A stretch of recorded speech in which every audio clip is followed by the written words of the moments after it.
जागीरदार, सरमायादार और फौजी डिक्टेटर तीनों की नफ्सियात एक है और तीनों की नफ्सियात जमहूरियत की नफी है। तीनों की नफ्सियात जमहूरियत की नफी पर कायम है। जागीरदार उसका ब्रॉटअप ऐसे माहौल में हुआ है, उसकी नफ्सियात ने नश्व नुमा ऐसे माहौल में पाई है कि उसने जिस जिस जिस बेटी को पसंद किया उसको उठा लिया। उसे कौम की बेटी की इज्जत, अपनी बेटी की इज्जत दिखाई नहीं देती। जिसने सर उठाया उसी की चोरी करवा दी, उसी को अगवा करवा दिया, कत्ल करवा दिया। वो जागीरदार जिसकी नफ्सियात इस माहौल में बनी है, जब वो पूरे मुल्क का इक्तदार लेता है तो वो पूरे मुल्क को अपनी जागीर के तौर पे चलाना चाहता है। सरमायादार उसकी नफ्सियात ये है, वो पूरे मुल्क को अपनी इंडस्ट्री के तौर पर और फाउंड्री के तौर पे चलाना चाहता है, पूरे मुल्क को इंडस्ट्री बनाना चाहता है। इसलिए कि सरमायादार ने पूरी जिंदगी एक ही सबक सीखा है, एक ही सबक सीखा है कि दुनिया का कोई काम पैसे के बगैर नहीं होता और कोई काम ऐसा नहीं जो पैसा लगाएं तो हो न सके। एक ही उसूल है उसका, वो हर एक को खरीदना जानता है,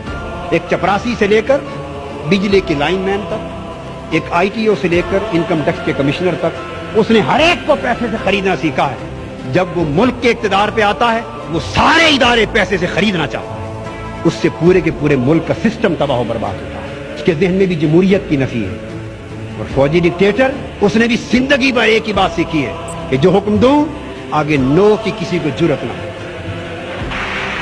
जब वो इक्तदार पर आता है तो वो पूरे मुल्क को बटालियन की तरह चलाना चाहता है।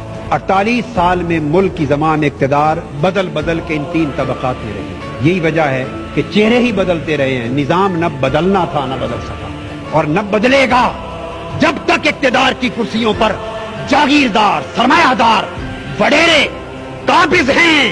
उस वक्त तक इस मुल्क की तकदीर, इस मुल्क का निजाम, इस मुल्क के गरीब का मुकद्दर कभी बदल नहीं सकता।